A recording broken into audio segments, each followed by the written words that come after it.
ভিয়েতনামের কমিউনিজম ঠেকানো আর ইরাকে গণবিধ্বংসী অস্ত্রের সাজানো অজুহাতে দীর্ঘস্থায়ী যুদ্ধে জড়িয়েছিল যুক্তরাষ্ট্র। এই দুই যুদ্ধেই প্রাণ দিয়েছে হাজার হাজার মার্কিন সেনা, গচ্চা গিয়েছিল বিলিয়ন বিলিয়ন ডলার। ভেনেজুয়েলার প্রেসিডেন্ট নিকোলাস মাদুরোকে আটক করার পর দেশটিকে নিজেদের মতো করে চালানোর ঘোষণাও একই শঙ্কা উস্কে দিচ্ছে। বিশ্লেষকদের মতে ভেনেজুয়েলার জাতীয়তাবাদী চেতনা এবং দীর্ঘদিনের সাম্রাজ্যবাদ বিরোধী রাজনীতি যুক্তরাষ্ট্রকে নতুন এক জটিল সংঘাতে টেনে নিতে পারে।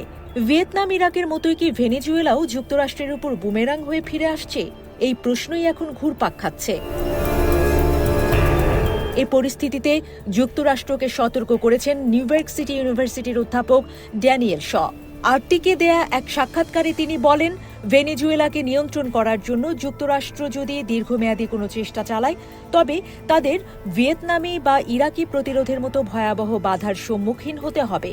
গত রবিবার প্রচারিত ওই সাক্ষাৎকারে তিনি বলেন, ভেনেজুয়েলার রাজধানী কারাকাসে এক নজিরবিহীন অভিযানের মাধ্যমে প্রেসিডেন্ট নিকোলাস মাদুরোকে তুলে নেওয়া হয়েছে ঠিকই, কিন্তু ভেনেজুয়েলার সাধারণ মানুষ কখনোই বিদেশি শাসন মেনে নেবে না।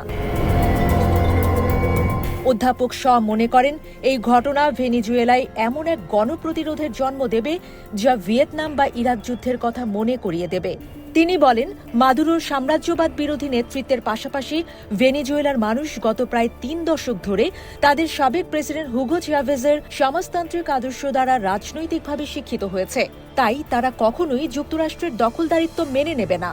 যুক্তরাষ্ট্রের বিশাল সামরিক শক্তির সাথে ভেনেজুয়েলার লড়াইকে তিনি ডেভিড বনাম গলিয়াত বা দুর্বলের সাথে প্রবলের লড়াই হিসেবে বর্ণনা করেছেন। তিনি মনে করেন, যুক্তরাষ্ট্র ভেনেজুয়েলায় হস্তক্ষেপ করতে শুরু করলে শুরুতে বিক্ষোভ প্রতিবাদ করবে সাধারণ মানুষ। এরপর যুক্তরাষ্ট্রের উপর অতিষ্ঠ হয়ে ধীরে ধীরে ভেনেজুয়েলায় গেরিলা যুদ্ধের ক্ষেত্র তৈরি হবে। ড্যানিয়েল শর মতে, ভেনেজুয়েলায় যুক্তরাষ্ট্রের হামলা ও তাদের প্রেসিডেন্টকে আটকের ঘটনায় আন্তর্জাতিক নিন্দা জানিয়ে এই পরিস্থিতি খুব একটা বদলানো যাবে না। যদি খোদ মার্কিন সামরিক বাহিনীর ভেতর থেকে এই অভিযানের বিরুদ্ধে কোনো জোরালো প্রতিবাদ না আসে, তবে ভেনেজুয়েলার মানুষের পক্ষে যুক্তরাষ্ট্রের ওই ঔপনিবেশিক দখলদারিত্ব হারানো খুব কঠিন হবে বলেও জানিয়েছেন তিনি। এদিকে ভেনেজুয়েলার প্রেসিডেন্ট মাদুরোকে আটকের পর মার্কিন প্রেসিডেন্ট ট্রাম্প ঘোষণা করেছেন যে যুক্তরাষ্ট্র সাময়িকভাবে ভেনেজুয়েলা পরিচালনা করবে।